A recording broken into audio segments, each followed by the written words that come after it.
തന്നെ മുമ്പുള്ള അത്തരമൊരു സാഹചര്യമല്ല ഇപ്പോൾ നിലനിൽക്കുന്നത്. കാരണം ഇത് ട്രംപ് തന്നെ മുന്നിൽ നിൽക്കുകയും വളരെ കൃത്യമായിട്ടുള്ള ഉറപ്പുകൾ ഹമാസിന് ട്രംപ് തന്നെ നേരിട്ട് രേഖാമൂലം കൈമാറുകയും ചെയ്തതായിട്ടുള്ള റിപ്പോർട്ടുകളാണ് പുറത്തുവരുന്നത്. മധ്യസ്ഥ രാജ്യങ്ങൾ തുർക്കിയും ഈജിപ്തും ഖത്തറും തങ്ങളുടെ സാധ്യതകൾ പരമാവധി പ്രയോജനപ്പെടുത്തിയത് കൊണ്ട് തന്നെ ഈ കരാറിൽ നിന്ന് അല്ലെങ്കിൽ ഇതിനെ അട്ടിമറിക്കാൻ മുമ്പ് ശ്രമിച്ചതുപോലെ നെതന്യാഹുവിന് അത്ര എളുപ്പമാവുകയില്ല.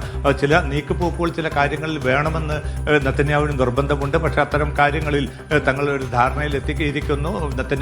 ട്രംപ് തന്നെ ഇതിന് മുൻകൈ എടുത്തിരിക്കുന്നു. ട്രംപ് തന്നെ ഒരു ഗ്യാരണ്ടി ആയിട്ട് മുന്നിൽ നിൽക്കാമെന്ന് ഹമാസിനും അതോടൊപ്പം തന്നെ മധ്യസ്ഥ രാജ്യങ്ങൾക്കും ഉറപ്പ് നൽകിയിരിക്കുന്ന ഒരു സാഹചര്യത്തിൽ അത്തരമൊരു അട്ടിമറി ഇനി ഉണ്ടാകുമെന്ന് ഈ ആദ്യഘട്ടത്തിൽ ഉണ്ടാകുമെന്ന് നമുക്ക് പറയുക സാധ്യമല്ല.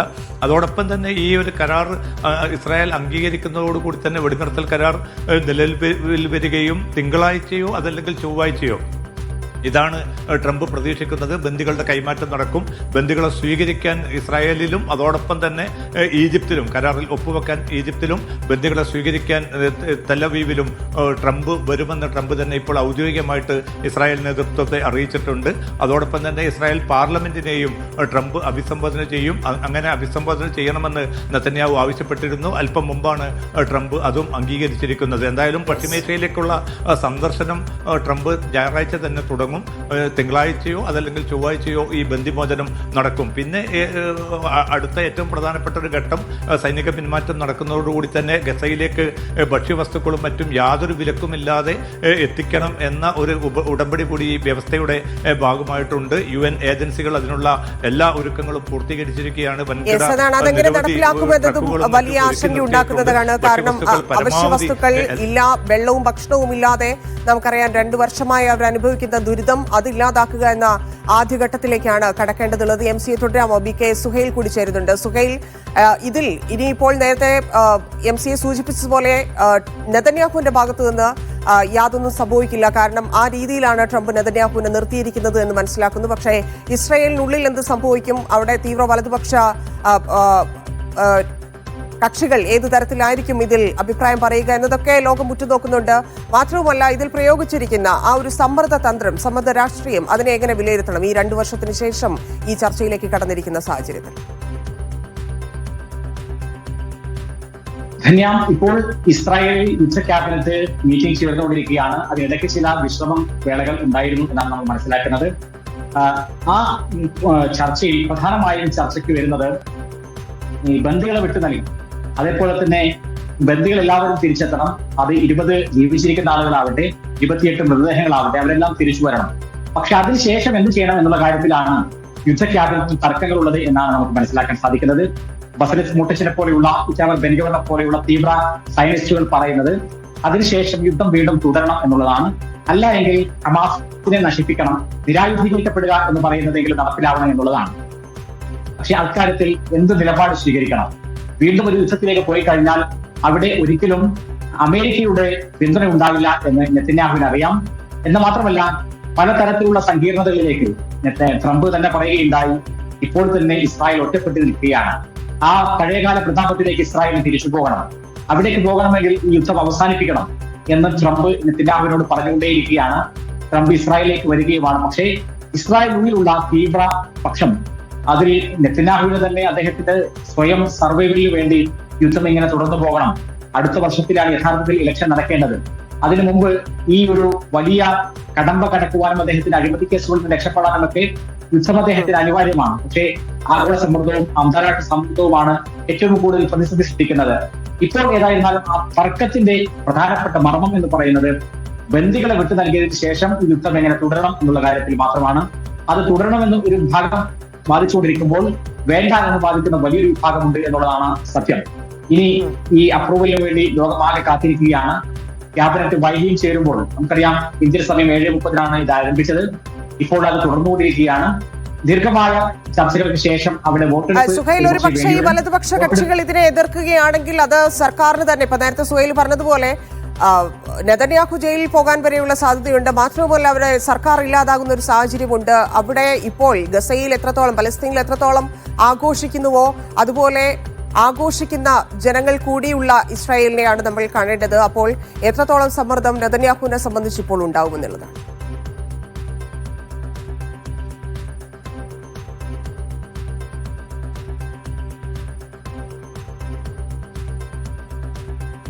സുഹൈലേക്ക് വരാം. MCA വീണ്ടും ചേരുന്നുണ്ട്. MCA, ഇവിടെ മറ്റൊരു കാര്യം ട്രംപിനെ കുറിച്ച് പറയുകയാണെങ്കിൽ 7 യുദ്ധങ്ങൾ അവസാനിപ്പിച്ചു, അതുകൊണ്ട് സമാധാന നൊബേലിന് താൻ അർഹനാണ് എന്ന് പറഞ്ഞുകൊണ്ട് നമുക്കറിയാം ട്രംപ് കഴിഞ്ഞ ദിവസങ്ങളിലെല്ലാം സംസാരിച്ചത് ആ രീതിയിലാണ്, അത് ലക്ഷ്യമിട്ടുകൊണ്ടാണ്. അപ്പം ഇപ്പോഴും ലോകം ആ രീതിയിൽ തന്നെ സംശയിക്കുന്നുണ്ട്. ഇപ്പോഴുള്ള ട്രംപിന്റെ ഈ പറയുന്ന സമ്മർദ്ദത്തിലൂടെയുള്ള ഈ നീക്കുകളൊക്കെ ഇതിനു വേണ്ടിയാണോ എന്ന തരത്തിലൊക്കെ ചർച്ചകൾ നടക്കുന്ന ഒരു സാഹചര്യവുമുണ്ട്. പക്ഷേ മറ്റൊന്ന് നമുക്കറിയാം, ഈ ആയുധം കൊടുത്ത് കൊല്ലിച്ച ആള് തന്നെയാണിത് സമാധാനം പറയുന്നത് എന്ന കാര്യം ഒരു ഭാഗത്തുണ്ട്. അതിനൊപ്പം തന്നെയാണ് ആ പ്രഖ്യാപനത്തിന് ശേഷം എന്തുണ്ടാകും എന്നതുകൂടി അറിയേണ്ടതുണ്ട്. മറ്റന്നാൾ സമാധാന നോബൽ പ്രഖ്യാപിക്കുന്നതിന് ശേഷം എന്താകും എന്നുകൂടി ലോകം ചോദിക്കുന്നുണ്ട്.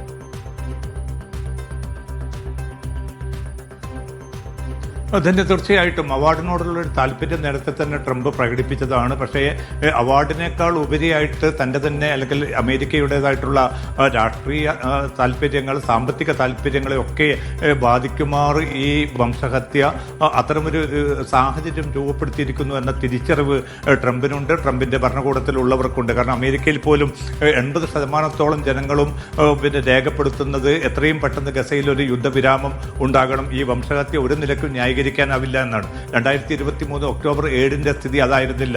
ഇസ്രായേലിന് നേർക്ക് ഹമാസിന്റെ ഒരു ആക്രമണം നടക്കുന്നു, ലോകം പൂർണ്ണമായിട്ടും ഹമാസിനെതിരെ നിലയുറപ്പിച്ച ആ സാഹചര്യം കൂടിയല്ല ഇപ്പോൾ ഉള്ളത്. 2 വർഷം പിന്നിടുന്ന ഒരു ഘട്ടത്തിൽ പൂർണ്ണമായിട്ടും ഇസ്രായേൽ വിരുദ്ധ പക്ഷത്തേക്ക് ലോകത്തിന്റെ പൊതുവികാരം മാറിയത് നമ്മൾ നിരന്തരം കണ്ടുകൊണ്ടിരിക്കുകയാണ്. ഇപ്പോൾ ഏറ്റവും അനുകൂലമായിട്ടുള്ള രാജ്യങ്ങൾ പോലും ഇപ്പോൾ സ്പാനിഷ് പാർലമെന്റ് ഇന്നലെ യോഗം ചേർന്നുകൊണ്ട് ഇസ്രായേലുമായിട്ടുള്ള ആയുധ കയറ്റുമതി പൂർണ്ണമായിട്ടും വിലക്കാനുള്ള ഒരു പ്രമേയം പാസാക്കിയിരിക്കുന്നു. അതുൾപ്പെടെ നിരവധി രാജ്യങ്ങൾ, ഫ്രാൻസും കനഡയും ഇറ്റലിയും ഉൾപ്പെടെയുള്ള പല രാജ്യങ്ങളും ഇസ്രായേലുമായിട്ടുള്ള ബന്ധങ്ങളിൽ വലിയ തോതിൽ ഇടിച്ചിൽ വന്ന ഒരു ഘട്ടം കൂടിയാണ്. അതുകൊണ്ട് ഇസ്രായേലിന്റെ ഒറ്റപ്പെടൽ എന്നത് അമേരിക്കയെയും വലിയ തോതിൽ ബാധിക്കുന്നുണ്ട്.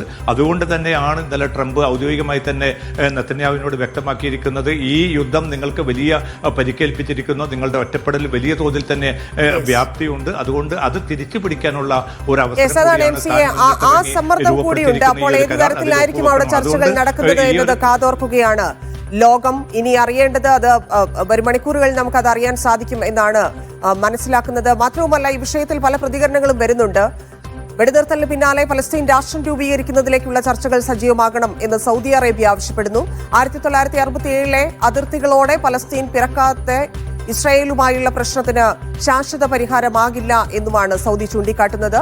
വെടിനിർത്തലിന് പിന്നാലെ ഗൾഫ് മേഖലയിൽ സാമ്പത്തിക രംഗത്ത് മാറ്റങ്ങൾ ഉണ്ടായിട്ടുണ്ട്. ലോകത്തെ ഏറ്റവും വലിയ ഷിപ്പിംഗ് ലൈനായ മെർസ്കിന്റെ ഓഹരി ഇടിഞ്ഞു എന്നൊക്കെയുള്ള കാര്യങ്ങൾ സൗദി അറേബ്യ ചൂണ്ടിക്കാട്ടുന്നുണ്ട്. അഫ്തബ് റഹ്മാൻ കൂടി ചേരുന്നുണ്ട്. അഫ്തബ്, ഏറ്റവും പ്രധാനപ്പെട്ട ഒരു ഘട്ടത്തിലേക്ക് കാര്യങ്ങൾ കടക്കുന്നു. പക്ഷേ അതിനപ്പുറത്തേക്ക് ചില കാര്യങ്ങൾ ട്രംപിന്റെ പദ്ധതിയിൽ തന്നെയുണ്ട്. ഹമാസിന്റെ നിരായുധീകരണം, ഒപ്പം തന്നെ ഗസ ഇനി ആര് ഭരിക്കും എന്നൊക്കെയുള്ള കാര്യങ്ങളിൽ പലസ്തീന്റെ കാര്യത്തിൽ തന്നെ ലോകം മുഴുവൻ ഒരുമിച്ച് നിന്നപ്പോഴും എന്താണ് അമേരിക്ക ഇസ്രായേലിനൊപ്പം നിന്ന് സ്വീകരിച്ച നിലപാട് എന്നൊക്കെയുള്ളത് നമ്മൾ കണ്ടതാണ്. അപ്പോൾ ആ കാര്യമാണ് സൗദി അറേബ്യ ചൂണ്ടിക്കാട്ടുന്നത്. എങ്ങനെയാണ് സൗദിയുടെ വിഷയത്തിലുള്ള ഇടപെടലും പ്രതികരണവും?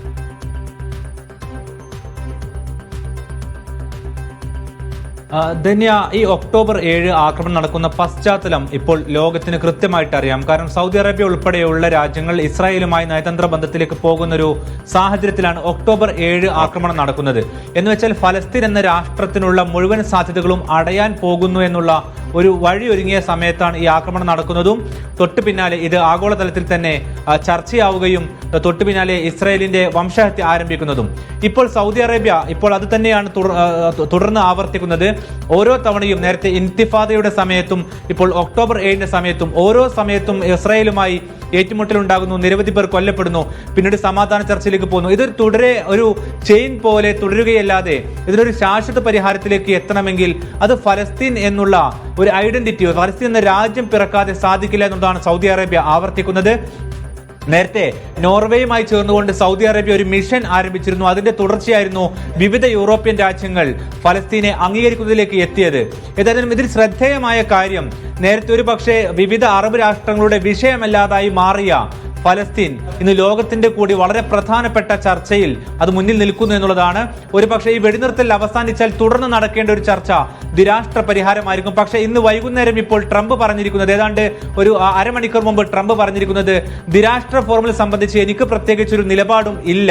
അതൊരു പക്ഷേ ഈ അഗ്രിമെന്റിൽ അല്ലെങ്കിൽ ഇപ്പോൾ തയ്യാറാക്കുന്ന കരാറിൽ എന്തൊക്കെയാണോ വരുന്നത് അതാണ് താൻ നടപ്പാക്കാൻ ആവശ്യപ്പെടുക എന്നുള്ളതാണ് അദ്ദേഹം പറയുന്നത്. അതുകൊണ്ട് തന്നെ ഈ വിഷയം വളരെ നിർണായകമാണ്. കാരണം ഒക്ടോബർ 7 കൂടി ഈ പ്രശ്നം അവസാനിക്കുമെന്ന് നമുക്ക് പ്രതീക്ഷിക്കാൻ കഴിയില്ല. കാരണം ഫലസ്തീൻ എന്ന രാഷ്ട്രം പിറന്നില്ലെങ്കിൽ അവരുടെ സ്വാതന്ത്ര്യദാഹത്തിന്റെ ഭാഗമായി ഇനിയും സമാനമായ രീതിയിലുള്ള സംഭവങ്ങൾ ഉണ്ടാകാനുള്ള സാഹചര്യം നിലനിൽക്കും. അതുകൊണ്ട് ദ്വിരാഷ്ട്ര ഫോർമുലേക്ക് പോകണം എന്നുള്ളതാണ് സൗദി അറേബ്യ ആവശ്യപ്പെടുന്നത്.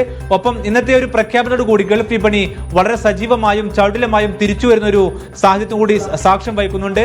പ്രത്യേകിച്ച് നേരത്തെ ഹൂത്തികളുടെയൊക്കെ ആക്രമണത്തിന്റെ പശ്ചാത്തലത്തിൽ വലിയ തോതിൽ മേഖലയിലേക്കുള്ള ഷിപ്പിംഗ് ലൈനുകളുടെ നീക്കം തടസ്സപ്പെട്ടിരുന്നു. വലിയ തോതിൽ അതിന്റെ ചാർജ് ശരിയാണ്. ആ രീതിയിൽ കൂടി ഇപ്പോൾ നടക്കുന്ന ചർച്ചകൾ പ്രതിഫലിക്കുന്നു എന്നുള്ളതാണ്. മാത്രവുമല്ല, കുവൈറ്റ് ആക്രമണത്തിന് നമുക്കറിയാം അറബ് രാജ്യങ്ങൾ എടുക്കുന്ന നിലപാടുകൾ, അവരുടെ തീരുമാനങ്ങൾ, അവരുടെ സമ്മർദ്ദം കൂടി ഇതിൽ എത്രത്തോളം നിർണായകമായിട്ടുണ്ട് എന്നുള്ളതും നമ്മൾ കണ്ടതാണ്. ഗസ സമാധാന ഉടമ്പടിയിൽ ട്രംപിന് പ്രശംസയുമായി പ്രധാനമന്ത്രി നരേന്ദ്രമോദി.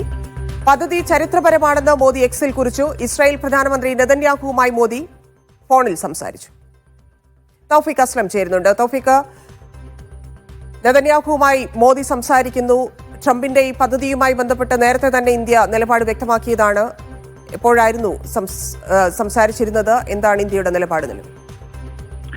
ധന്യ, പ്രധാനമന്ത്രി തന്നെയാണ് ഇക്കാര്യം ഇപ്പോൾ എക്സിലൂടെ അറിയിച്ചിരിക്കുന്നത്. ഇസ്രായേലും ഹമാസും ഈ കരാറും പദ്ധതിയിൽ ഒപ്പുവെച്ചതിന് പിന്നാലെ US പ്രസിഡന്റ് ഡൊണാൾഡ് ട്രംപിനെ ഇന്ന് വൈകുന്നേരമായിരുന്നു പ്രധാനമന്ത്രി ഫോണിൽ വിളിക്കുകയും അഭിനന്ദനം അറിയിക്കുകയും ചെയ്തത്. ചരിത്രപരമായ ഗാസ സമാധാന പദ്ധതിയുടെ വിജയത്തിന് അഭിനന്ദനം അറിയിക്കാൻ ട്രംപുമായി സംസാരിച്ചുവെന്ന് പ്രധാനമന്ത്രി തന്നെയാണ് എക്സിൽ കുറിച്ചിരിക്കുന്നത്.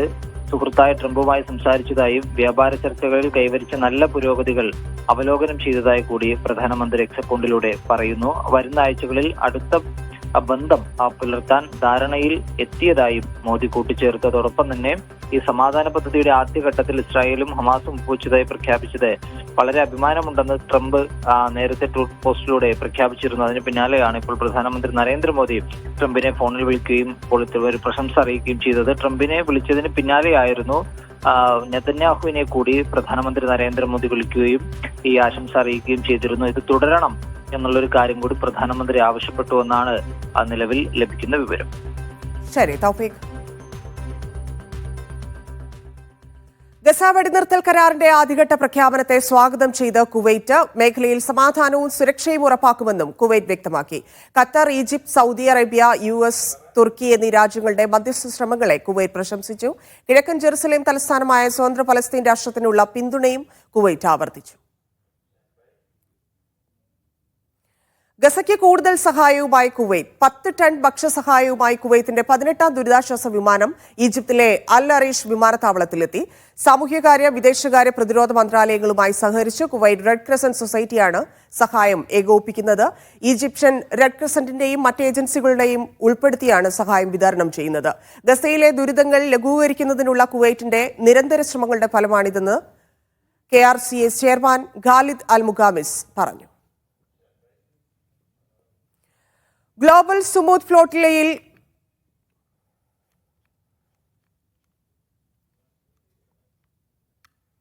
പങ്കെടുത്തതിന് ഇസ്രായേൽ തടങ്കലിലാക്കിയ ഒമാനി ആക്ടിവിസ്റ്റ് അമാമ അൽ ലവാത്തി ഒമാനിൽ തിരിച്ചെത്തി. ഇസ്രായേലി തടങ്കലിൽ നിന്ന് മോചിതയായ ശേഷം ജോർദാനിലെത്തിയായിരുന്നു. ലവാത്തിയോടൊപ്പം മറ്റൊരു ഒമാനി പൗരയായ ജമാൽ അൽ റൈസിയും തിരിച്ചെത്തി. ഇരുവരെയും സ്വീകരിക്കാൻ കുടുംബാംഗങ്ങളും സുഹൃത്തുക്കളും മസ്കറ്റ് വിമാനത്താവളത്തിലെത്തി. ദോഹയിലെ ഇസ്രായേൽ ആക്രമണത്തിൽ കൊല്ലപ്പെട്ട ആഭ്യന്തര സുരക്ഷാ സേനാംഗം സഅദ് മുഹമ്മദ് അൽ ദോസരിക്ക് മരണാനന്തര ബഹുമതി. പുരസ്കാര ചടങ്ങിൽ ആഭ്യന്തരമന്ത്രി ഷെയ്ഖ് ഖലീഫ ബിൻ ഹമദ് പങ്കെടുത്തു. നേരത്തെ അൽ ദോസരിയോടുള്ള ആദരസൂചകമായി വക്രയിലെ തെരുവിന് അദ്ദേഹത്തിന്റെ പേര് നൽകിയിരുന്നു. ഭീകരവാദത്തിനെതിരെ ശക്തമായ സംയുക്ത അറബ് ശ്രമങ്ങൾ ആവശ്യമാണെന്ന് ബ്രിഗേഡിയർ ജനറൽ ദബൂസ് മുഹമ്മദ് അൽ ദബൂസ് ടുണീഷ്യയിൽ നടന്ന 28ാമത് അറബ് കൗണ്ടർ ടെററിസം ഓഫീസർമാരുടെ യോഗത്തിൽ കുവൈറ്റ് ആഭ്യന്തര മന്ത്രാലയത്തെ പ്രതിനിധീകരിച്ച് സംസാരിക്കുകയായിരുന്നു അദ്ദേഹം. അറബ് രാജ്യങ്ങൾ തമ്മിലുള്ള സുരക്ഷാ സഹകരണം കൂടുതൽ ശക്തിപ്പെടുത്തേണ്ടതുണ്ടെന്നും ഭീകരതയും തീവ്രവാദവും ആഗോള സമൂഹം നേരിടുന്ന വലിയ വെല്ലുവിളികളാണെന്നും ദബൂസ് അറിയിച്ചു. കുവൈറ്റിൽ നിന്ന് ബ്രിഗേഡിയർ ജനറൽ ദബൂസ് മുഹമ്മദ് അൽ ദബൂസ്, ലഫ്റ്റനന്റ് കേണൽ മുഹമ്മദ് അൽ അമീർ, മേജർ മുഹമ്മദ് അൽ അസ്മി എന്നിവർ യോഗത്തിൽ പങ്കെടുത്തു. ഭീകരതയ്ക്കെതിരെ ഏകീകൃത അറബ് മുന്നണി രൂപീകരിക്കണമെന്ന് അറബ് ആഭ്യന്തര മന്ത്രിമാരുടെ council secretary general Muhammad Koman ആവശ്യപ്പെട്ടു. സൗദി അറേബ്യയുമായുള്ള റെയിൽവേ ലിങ്ക് കരാറിന്റെ കരട് രൂപത്തിന് അംഗീകാരം നൽകി ഖത്തർ. ഇരു രാഷ്ട്രങ്ങൾക്കുമിടയിലെ യാത്രാ ചരക്ക് നീക്കത്തിൽ വലിയ മാറ്റങ്ങൾ കൊണ്ടുവരുന്നതാകും പദ്ധതി. വർഷങ്ങളുടെ ചർച്ചകൾക്ക് ശേഷമാണ് പ്രൊജക്ടിന് പ്രായോഗിക രൂപം കൈവരുന്നത്. പ്രധാനമന്ത്രി Sheikh Mohammed bin Abdulrahman bin Jassim അൽത്താനിയുടെ അധ്യക്ഷതയിൽ ചേർന്ന പ്രതിവാര മന്ത്രിസഭാ യോഗമാണ് കരാറിന്റെ കരട് രൂപത്തിന് അംഗീകാരം നൽകിയത്. ആലോചനാ ഘട്ടത്തിൽ നിന്ന് പ്രായോഗിക തലത്തിലേക്ക് പദ്ധതി നീങ്ങുന്നതിന്റെ തുടക്കമാണ് മന്ത്രിസഭയുടെ അംഗീകാരമെന്ന് കരുതുന്നു. 2022 മുതലാണ് ഇരു രാഷ്ട്രങ്ങളും തമ്മിൽ റെയിൽ ഗതാഗത സാധ്യതയെക്കുറിച്ച് ഗൗരവമായ ചർച്ചകൾ ആരംഭിച്ചത്. ആ വർഷം ഖത്തറിലെത്തിയ സൗദി ഗതാഗത ലോജിസ്റ്റിക്സ് സേവന വകുപ്പ് മന്ത്രി സാലിഹ് ബിൻ നാസർ അൽ ജാസിറും ഖത്തർ ഗതാഗത മന്ത്രിയായിരുന്ന ജാസിം സെയ്ഫ് അഹമ്മദ് അൽ സുലൈത്തിയും ഇതുമായി ബന്ധപ്പെട്ട് കൂടിക്കാഴ്ച നടത്തുകയും ചെയ്തു. ഖത്തറുമായി കരാതിർത്തി പങ്കിടുന്ന ഏക രാഷ്ട്രമാണ് സൗദി. നിർദ്ദിഷ്ട GCC റെയിലിന്റെ ഭാഗമാണോ പദ്ധതി എന്നതിൽ വ്യക്തതയില്ല. കുവൈത്ത് മുതൽ ഒമാൻ വരെ 2117 കിലോമീറ്റർ ദൈർഘ്യമുള്ള പ്രോജക്റ്റാണ് GCC റെയിൽ. Media 1 Doha. ഷെഡ്യൂളുകൾ വെട്ടിച്ചുരുക്കിയതിന് പിന്നാലെ മസ്കറ്റ് കേരള സെക്ടറിൽ സമയമാറ്റവുമായ എയർ ഇന്ത്യ എക്സ്പ്രസ്. ഈ മാസം 26 മുതലാണ് പുതിയ സമയക്രമം നടപ്പിൽ വരിക. മസ്കറ്റിൽ നിന്ന് ഉച്ചയ്ക്ക് 1:05 പുറപ്പെടുന്ന വിമാനം വൈകിട്ട് 6:05 കോഴിക്കോട്. കണ്ണൂരിലേക്ക് ഞായർ, തിങ്കൾ, ബുധൻ, വെള്ളി ദിവസങ്ങളിൽ മസ്കത്തിൽ നിന്ന് രാത്രി 8 മണിക്ക് പുറപ്പെടുന്ന വിമാനം അവിടെ പുലർച്ചെ 1:10 എത്തുക. കണ്ണൂരിൽ നിന്നും വൈകുന്നേരം 5 മണിക്ക് പുറപ്പെടുന്ന വിമാനം മസ്കത്തിൽ ഒമാൻ സമയം രാത്രി 7:10 ലാൻഡ് ചെയ്യും. നേരത്തെ കണ്ണൂരിലേക്ക് മസ്കത്തിൽ നിന്ന് എല്ലാ ദിവസവും സർവീസ് ഉണ്ടായിരുന്നു. ഓഫ് സീസണിൽ ആളുകൾ കുറഞ്ഞതോടെ സർവീസുകൾ വെട്ടിച്ചുരുക്കി ആഴ്ചയിൽ 4 ആക്കുകയായിരുന്നു. ഏറ്റവും കൂടുതൽ വെട്ടിച്ചുരുക്കൽ കോഴിക്കോട് റൂട്ടിലായിരുന്നു. പുതിയ സമയക്രമം അനുസരിച്ച് മസ്കത്തിൽ നിന്ന് ഉച്ചയ്ക്ക് 1:05 പുറപ്പെട്ട് കോഴിക്കോട് 6:05 എയർ ഇന്ത്യ വിമാനം എത്തുക. നേരത്തെ ഇത് പുലർച്ചെ 2:50 പുറപ്പെട്ട് രാവിലെ 7:55 എത്തിയിരുന്നു. പുലർച്ചെ 1:05 മസ്കത്തിൽ നിന്ന് പുറപ്പെടുന്ന വിമാനം രാവിലെ 6:10 കൊച്ചിയിലെത്തുക. തിരുവനന്തപുരത്തേക്ക് രാത്രി 9:40 പുറപ്പെട്ട് അവിടെ 3:15 എത്തിച്ചേരുന്നതാണ് പുതിയ സമയം. അതേസമയം ഗൾഫിൽ നിന്നും കേരള സെക്ടറിലേക്കുള്ള സർവീസുകൾ വെട്ടിക്കുറച്ച നടപടി പുനഃപരിശോധിക്കാൻ തയ്യാറാണെന്ന് എയർ ഇന്ത്യ എക്സ്പ്രസ് അധികൃതർ കഴിഞ്ഞ ദിവസം മുഖ്യമന്ത്രിക്ക് ഉറപ്പ് നൽകിയിരുന്നു. Media 1 Muscat. മുഖ്യമന്ത്രി പിണറായി വിജയന്റെ സൗദി സന്ദർശനം ഈ മാസം 17 ആരംഭിക്കും. ദമാം, ജിദ്ദ, റിയാദ് എന്നിവിടങ്ങളിൽ മലയാള മിഷൻ പ്രചരണ പരിപാടികളിലാണ് പങ്കെടുക്കുക. മലയാളി സംഘടനാ കൂട്ടായ്മകളുടെ നേതൃത്വത്തിൽ വലിയ സ്വീകരണ പരിപാടികളാണ് ഒരുക്കിയിരിക്കുന്നത്. പ്രതിപക്ഷ കക്ഷികൾ വിട്ടുനിൽക്കുകയാണ്. മലയാള മിഷൻ സംഘടിപ്പിക്കുന്ന മലയാളോത്സവം പരിപാടിയിൽ പങ്കെടുക്കുന്നതിനാണ് മുഖ്യമന്ത്രി പിണറായി വിജയൻ സൗദിയിലെത്തുന്നത്. വരുന്ന വ്യാഴാഴ്ച ബഹ്റൈനിലെത്തുന്ന മുഖ്യമന്ത്രി വെള്ളിയാഴ്ച ദമാമിലും ശനിയാഴ്ച ജിദ്ദയിലും എത്തും. ഞായറാഴ്ച റിയാദിൽ സന്ദർശനം നടത്തിയാകും മടക്കം. 16-ാം തീയതി ബഹ്റൈൻ മലയാളി സമാജം സംഘടിപ്പിക്കുന്ന പരിപാടിയിൽ പങ്കെടുത്ത ശേഷം 17-ാം തീയതി ദമാമിൽ മലയാള മിഷന്റെ പരിപാടിയിൽ പങ്കെടുത്ത് 18-ാം തീയതി ജിദ്ദയിലെത്തി ഇവിടുത്തെ മലയാളോത്സവം ഉദ്ഘാടനം ചെയ്യുകയും തുടർന്ന് 19-ാം തീയതി അദ്ദേഹം റിയാദിലെത്തി റിയാദിലെ മലയാള മിഷന്റെ പരിപാടിയിൽ പങ്കെടുക്കുകയും ചെയ്യുന്ന തരത്തിലുള്ള ഒരു ക്രമീകരണമാണ് നിലവിൽ ഇതിനകത്ത് മുഖ്യമന്ത്രിയുടെ സന്ദർശനവുമായി ക്രമീകരിച്ചിട്ടുള്ളത്. കേരളത്തിന് പുറത്ത് UAE കഴിഞ്ഞാൽ ഏറ്റവും കൂടുതൽ മലയാളികൾ താമസിക്കുന്ന രാജ്യമാണ് സൗദി അറേബ്യ.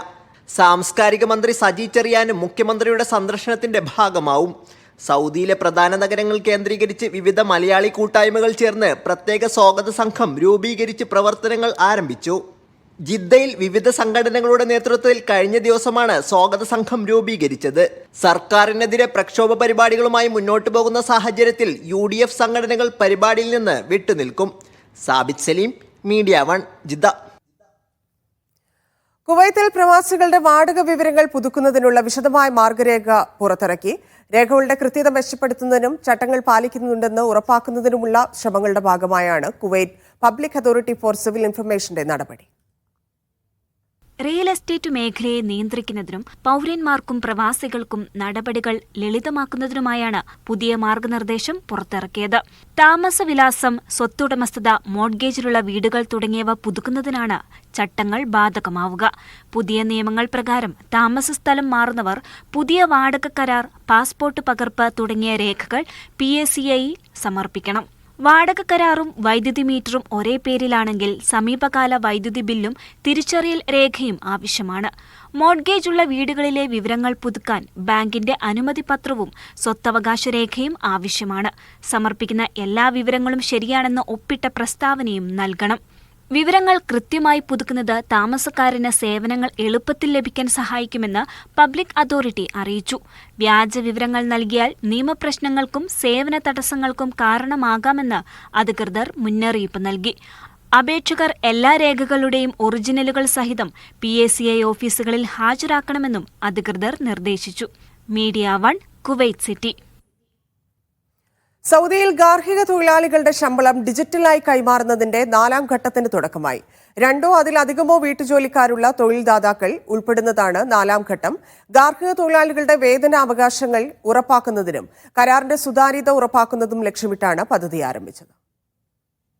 സൗദിയിലെ ഗാർഹിക ജീവനക്കാരുടെ റിക്രൂട്ടിംഗ് സേവനങ്ങൾക്കായി ഏർപ്പെടുത്തിയ മുസാനിദ് പ്ലാറ്റ്ഫോം വഴി ശമ്പളം വിതരണം ചെയ്യുന്ന പദ്ധതിയുടെ 4ാം ഘട്ടത്തിന് ഇന്നു മുതൽ തുടക്കമായി. മാനവ വിഭവശേഷി മന്ത്രാലയത്തിന്റേതാണ് പദ്ധതി. 2 അതിലധികമോ വീട്ടുജോലിക്കാരുള്ള തൊഴിൽദാതാക്കൾ ഉൾപ്പെടുന്നതാണ് 4ാം ഘട്ടം. കഴിഞ്ഞ 3 ഘട്ടങ്ങളും വിജയകരമായി പൂർത്തിയാക്കിയതായും മന്ത്രാലയം വ്യക്തമാക്കി. 2024 ജൂലൈയിലാണ് പദ്ധതിക്ക് തുടക്കമിട്ടത്. 2026 ജനുവരി 1 മുഴുവൻ ഘട്ടങ്ങളും പൂർത്തിയാക്കി സമ്പൂർണമായും ഇലക്ട്രോണിക് രീതിയിലേക്ക് മാറും. ഗാർഹിക തൊഴിലാളികളുടെ വേതനാവകാശങ്ങൾ ഉറപ്പാക്കുന്നതിനും തൊഴിലുടമകളും തൊഴിലാളികളും തമ്മിലുള്ള കരാറിന്റെ സുതാര്യത ഉറപ്പാക്കുന്നതിനും ലക്ഷ്യമിട്ടാണ് പദ്ധതിക്ക് തുടക്കമിട്ടത്. Naushad റിക്കൂർ, media 1, Dammam. ബഹ്റൈനിൽ 2 വർഷമായി ജോലിയും അടിസ്ഥാന സൗകര്യങ്ങളും ഇല്ലാതെ ദുരിതത്തിലായിരുന്ന ഉത്തർപ്രദേശ് സ്വദേശിക്ക് കൈത്താങ് നൽകി KMCC. ഈസ്റ്റ് ഡിഫ ഏരിയ കമ്മിറ്റി അദ്ദേഹത്തിന് നാട്ടിലേക്ക് മടങ്ങാനുള്ള വിമാന ടിക്കറ്റും ധനസഹായവും കൈമാറി.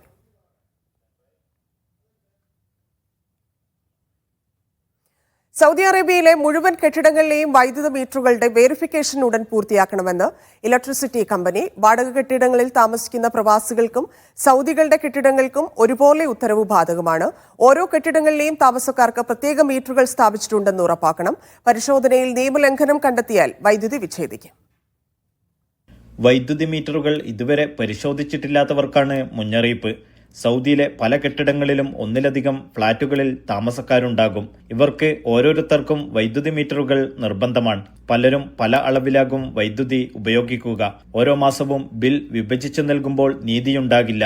ഈ സാഹചര്യങ്ങളിൽ ബഹുനില കെട്ടിടങ്ങളിൽ ഒന്നിച്ച് ഒരു ലൈൻ ആണെങ്കിൽ ഉപഭോക്താക്കൾക്ക് പരാതിയുണ്ടെങ്കിൽ കെട്ടിട ഉടമക്കെതിരെ നടപടി വരും. കെട്ടിടത്തിൽ ഒന്നാകെ വൈദ്യുതി വിച്ഛേദിക്കും. ഇതൊഴിവാക്കാനാണ് ഇലക്ട്രിസിറ്റി കമ്പനിയുടെ മുന്നറിയിപ്പ്. തടസ്സമില്ലാതെ വൈദ്യുതി സേവനം ഉറപ്പാക്കുന്നതിന് ഇത് നിർബന്ധമാണ്. ഇതുവഴി എല്ലാ കക്ഷികളുടെയും അവകാശങ്ങൾ സംരക്ഷിക്കുകയാണ് ലക്ഷ്യം. പരാതിയുള്ള പ്രവാസികൾ ഉൾപ്പെടെയുള്ളവർക്ക് 933 എന്ന ടോൾ ഫ്രീ നമ്പർ വഴി ബന്ധപ്പെടാം. Naushad റിക്കൂർ, media 1, Dammam.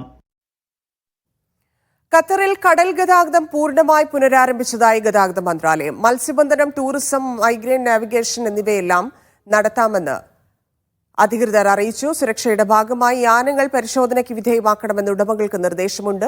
GPS സംവിധാനത്തിലെ സാങ്കേതിക തകരാറിനെ തുടർന്ന് ഒക്ടോബർ 4 മുതലാണ് നിയന്ത്രണങ്ങൾ ഏർപ്പെടുത്തിയിരുന്നത്. ഇനി മറ്റ് ഗൾഫ് വാർത്തകൾ ചുരുക്കത്തിൽ. ഖത്തറിലേക്ക് ചൂണ്ടയിൽ ഒളിപ്പിച്ച് ലഹരിക്കടത്ത്. 1.25 കിലോയോളം ലഹരി വസ്തുക്കൾ പിടികൂടി.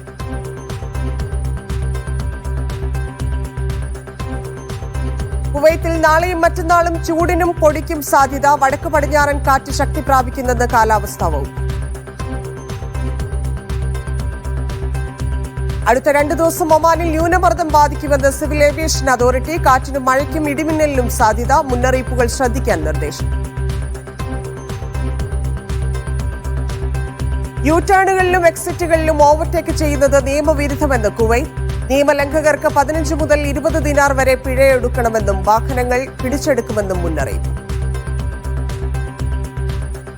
മുഖ്യമന്ത്രിയുടെ കുവൈറ്റ് സന്ദർശനം ബഹിഷ്കരിക്കുമെന്ന് കുവൈറ്റ് KMCC. കോവിഡ് സമയത്തും നിതാഖത്ത് പ്രതിസന്ധിയിലും ഇടപെടാത്തതിൽ പ്രതിഷേധം.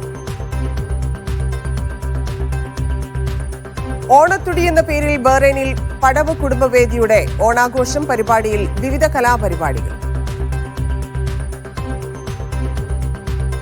Nest International academy and research നിയാക് ബഹ്റൈൻ ചാപ്റ്റർ സ്പർശം 2025 എന്ന പേരിൽ ബഹ്റൈനിൽ സംഗമം. അടുത്ത മാസം 28-ന് നടക്കുന്ന പരിപാടിയുടെ സംഘാടക സമിതി രൂപീകരിച്ചു.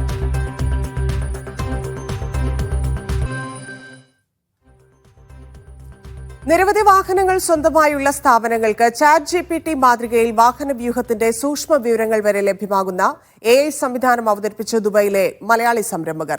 ലോകത്ത് ആദ്യമായാണ് ഇത്തരമൊരു സംവിധാനമെന്ന് നിർമ്മാതാക്കൾ വാർത്താസമ്മേളനത്തിൽ പറഞ്ഞു.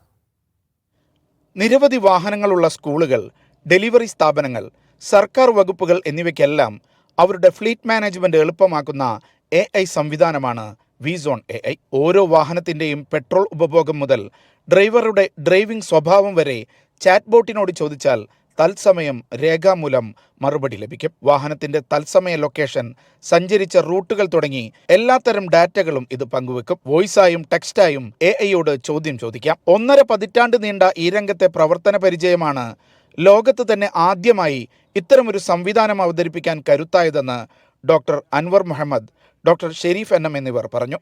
കഴിഞ്ഞ ഒരാഴ്ചയിൽ ഏറ്റവും കൂടുതൽ ഫ്യൂൽ യൂസ് ചെയ്ത് വണ്ടി ഏതാണ്? അങ്ങനെ ഒരു ക്വസ്റ്റ്യൻ ചോദിച്ചു കഴിഞ്ഞാൽ നമ്മുടെ സിസ്റ്റം ഡയറക്റ്റ്ലി നിങ്ങൾക്ക് അതിൻ്റെ മറുപടി വരും. നമ്മളെ ഡ്രൈവേഴ്സ്, ഈ ഡെലിവറി ബോയ്സ്, ഇവരൊക്കെ അവർ ജോലി ചെയ്യുന്നു, അവർ മടങ്ങിപ്പോകുന്നു, ഒന്നുമില്ല, ജോലി ചെയ്താൽ ശമ്പളം കിട്ടുന്നു. പക്ഷേ ഇതുകൊണ്ടുണ്ടാകുന്നൊരു ഗുണം എന്ന് വെച്ച് കഴിഞ്ഞാൽ ഇതിൻ്റെ ടോപ്പ് ലെവൽ മാനേജ്മെൻറ്റ് അടക്കം വളരെ ഈസി ആയിട്ട് കഴിഞ്ഞ മാസത്തെ ബെസ്റ്റ് ഡ്രൈവർ ആരാണ് ഒന്ന് ചോദിച്ചു കഴിഞ്ഞാൽ പെട്ടെന്ന് കിട്ടും. മക്കൾ യാത്ര ചെയ്യുന്ന സ്കൂൾ ബസിന്റെ തത്സമയ വിവരമറിയാനും ഈ AI സംവിധാനം പ്രയോജനപ്പെടുത്താം. കൂടുതൽ ഭാഷകളിൽ ഇതിന്റെ സേവനം ലഭ്യമാക്കാനുള്ള ഒരുക്കത്തിലാണ് നിർമ്മാതാക്കൾ. Media 1 Dubai. അക്ഷരപ്രേമികൾ കാത്തിരിക്കുന്ന ഷാർജ അന്താരാഷ്ട്ര പുസ്തകോത്സവത്തിന് അടുത്ത മാസം 5-ന് തുടക്കമാകും. ഇന്ത്യയിൽ നിന്ന് കവി K. സച്ചിദാനന്ദൻ അതിഥിയായി മേളയിലെത്തും. ഗ്രീസാണ് ഈ വർഷത്തെ അതിഥി രാജ്യം. നിങ്ങളും പുസ്തകവും തമ്മിൽ എന്ന ആശയവുമായാണ് ഇത്തവണ ഷാർജ അന്താരാഷ്ട്ര പുസ്തകോത്സവം ഒരുങ്ങുന്നത്. ഷാർജ എക്സ്പോ സെൻറ്ററിൽ നവംബർ 5 മുതൽ 16 വരെയാണ് ഇത്തവണ മേള നടക്കുക. 12 ദിവസം നീളുന്ന മേളയിൽ 118 രാജ്യങ്ങളിൽ നിന്ന് 2000-ലേറെ പ്രസാധകരെത്തും. ഇന്ത്യയിൽ നിന്ന് നിരവധി പ്രസാധകരുണ്ട്. ഇപ്രാവശ്യം കവി സച്ചിദാനന്ദൻ പ്രധാന അതിഥികളിൽ ഒരാളായി പങ്കെടുക്കുമെന്ന് ഷാർജ ബുക്ക് അതോറിറ്റി അറിയിച്ചിട്ടുണ്ട്. As usual, India is big numbers from India and the publisher conference and the book fair itself. They have this year also NBT are participating with big pavilion in the book fair itself. They will be all the time in the book fair. Also in the library conference there is Indian librarians and Indian library they are participating this year. Mali, Nigeria, Angola തുടങ്ങി 10 രാജ്യങ്ങൾ ആദ്യമായി Sharjah പുസ്തകമേളയിൽ പങ്കെടുക്കും. കുട്ടികൾക്കും മുതിർന്നവർക്കുമായി 750 ശില്പശാലകൾ നടക്കും. 300-ലേറെ സാംസ്കാരിക പരിപാടികൾ, മൊത്തം 1200-ലേറെ പരിപാടികൾ മേളയിലുണ്ടാകും. 66 രാജ്യങ്ങളിൽ നിന്നുള്ള 251 അതിഥികൾ മേളയിലെത്തും. നൈജീരിയൻ സാഹിത്യകാരി ചീമാമണ്ട എങ്കോണ്ടി അഡീച്ചി, ഇറ്റാലിയൻ ശാസ്ത്രജ്ഞൻ Carlo Rovelli, Irish novelist Paul Lynch, British മനഃശാസ്ത്രജ്ഞൻ ഡോക്ടർ ജൂലി സ്മിത്ത് തുടങ്ങിയ അന്താരാഷ്ട്ര എഴുത്തുകാരും ചിന്തകരും മേളയുടെ ഭാഗമാകും. നിരവധി അറബ് എഴുത്തുകാരും മേളയിലേക്കെത്തും. ഇന്ത്യയിൽ നിന്ന് കവി സച്ചിദാനന്ദന് പുറമെ വയലാർ പുരസ്കാര ജേതാവ് E. Santhosh Kumar, Indian content creator Prajakta Koli എന്നിവരെയും മേളയിലേക്ക് പ്രതീക്ഷിക്കുന്നുണ്ട്. ഇന്ത്യയിൽ നിന്നുള്ള കൂടുതൽ അതിഥികളുടെ പേര് വിവരങ്ങൾ പിന്നീട് പ്രഖ്യാപിക്കുമെന്നാണ് അധികൃതർ അറിയിച്ചിട്ടുള്ളത്. അക്ഷയ് പേരാവൂരിനൊപ്പം Shino Shamsudheen, media 1 Sharjah.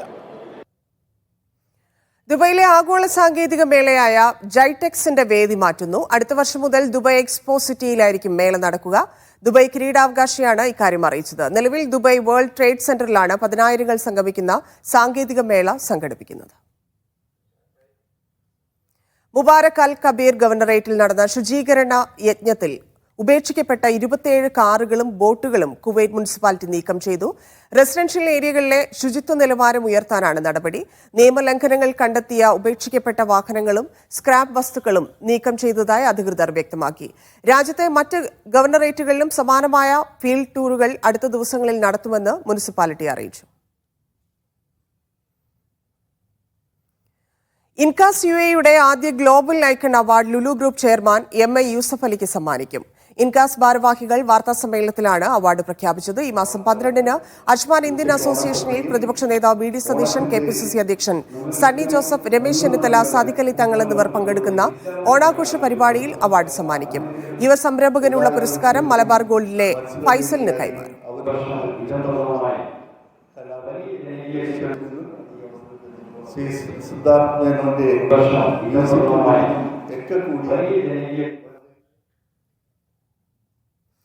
Orbis പറക്കും കണ്ണാശുപത്രി ദുബൈയിലെത്തി. 1973 മോഡൽ ഹെഡെക്സ് കാർഗോ വിമാനത്തിലാണ് ആശുപത്രി പ്രവർത്തിക്കുന്നത്. ലോകമെമ്പാടുമുള്ള നേത്ര ശസ്ത്രക്രിയാ വിദഗ്ധരെ പരിശീലിപ്പിക്കുകയും ആയിരക്കണക്കിന് ആളുകൾക്ക് കാഴ്ച വീണ്ടെടുക്കാൻ സഹായിക്കുകയും ചെയ്യുന്ന വിമാനമാണ് Orbis flying eye hospital.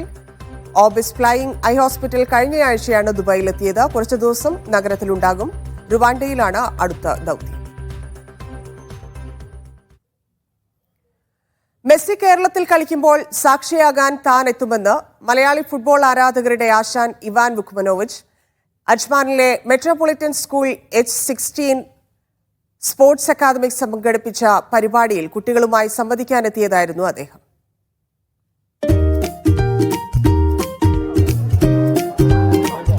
അജ്മാനിലെ metropolitan സ്കൂളിൽ ആശാനും കുട്ടികളും കണ്ടുമുട്ടിയിരിക്കുകയാണ്. ആശാന്റെ ഓട്ടോഗ്രാഫിനും സെൽഫിക്കുമായി പൊതിഞ്ഞ കുട്ടികൾ പിന്നീട് ചോദ്യങ്ങളുമായി അദ്ദേഹത്തെ പൊതിഞ്ഞു. മെസ്സി കേരളത്തിൽ കളിക്കാൻ വരുന്നതിന്റെ ആവേശം ആശാനുമുണ്ട്. It will be a great spectacle, great show for everybody. Whoever can go and see that, it will be awesome. If me personally I'm free in that time, probably I'll be in Kerala as well. ഇന്ത്യക്കാർ ഇന്ത്യയുടെ കോച്ചായി വരുന്നതിനെ Ivan അഭിനന്ദിച്ചു. അതേസമയം ഇത്തവണ football season തുടങ്ങാൻ വൈകിയതിന്റെ ആശങ്ക അദ്ദേഹം പങ്കുവച്ചു. കുട്ടികളിൽ ഒരാൾക്ക് അറിയേണ്ടത് ഇവാൻ വുക്കോമനോവിച്ചിന്റെ എക്കാലത്തെയും ഇഷ്ടതാരം ആരെന്നായിരുന്നു.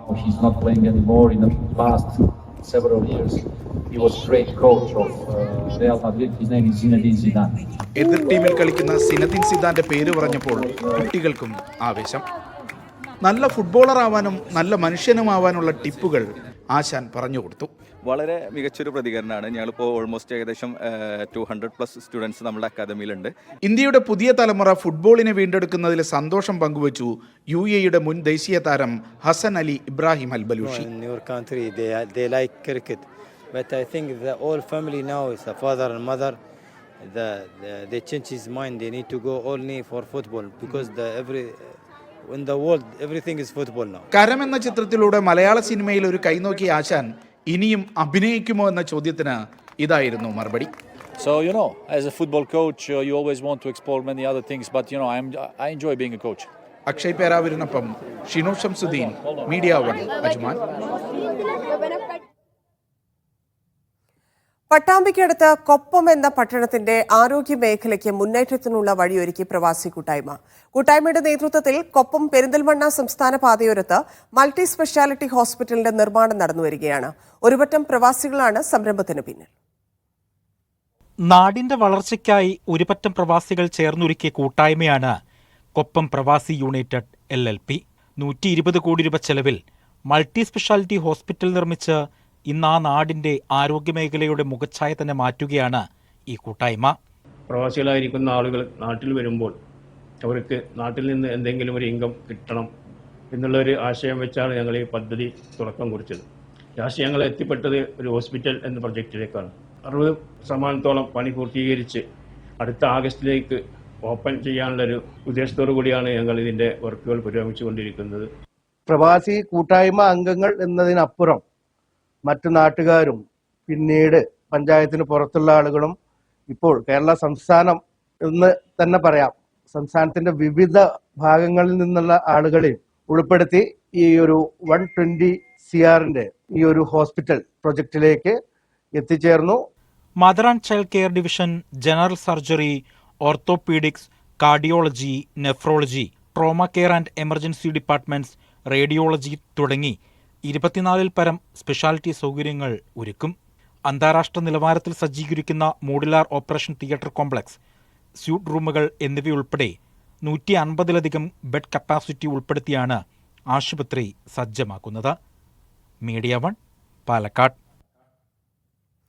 ഖത്തർ പ്രവാസി വെൽഫെയർ വയനാട് ജില്ലാ പ്രസിഡന്റായി ലതാ കൃഷ്ണനെയും ജനറൽ സെക്രട്ടറിയായി ഹാരിസ് ബത്തേരിയെയും തെരഞ്ഞെടുത്തു. ഫരീദ, ജെയിംസ് പാപ്പച്ചൻ എന്നിവരെ വൈസ് പ്രസിഡന്റുമാരായും ആനി, രജിഷ, നയീം, ഷാഹിദ് എന്നിവരെ സെക്രട്ടറിമാരായും തെരഞ്ഞെടുത്തു. ഷാഫി വയനാടാണ് ട്രഷറർ. ജിദ്ദയിൽ മലയാളി യുവാവ് ഹൃദയാഘാതത്തെ തുടർന്ന് മരിച്ചു. തിരുവനന്തപുരം വർക്കല ചിലക്കൂർ സ്വദേശി കുന്നിൽ വീട്ടിൽ കമറുദ്ദീനാണ് മരിച്ചത്. 42 വയസ്സായിരുന്നു. സ്വകാര്യ ആശുപത്രിയിൽ വെച്ചായിരുന്നു മരണം. ജിദ്ദ KMCC വെൽഫെയർ വിങ്ങിനു കീഴിൽ നടപടികൾ പൂർത്തിയാക്കി വരുന്നു.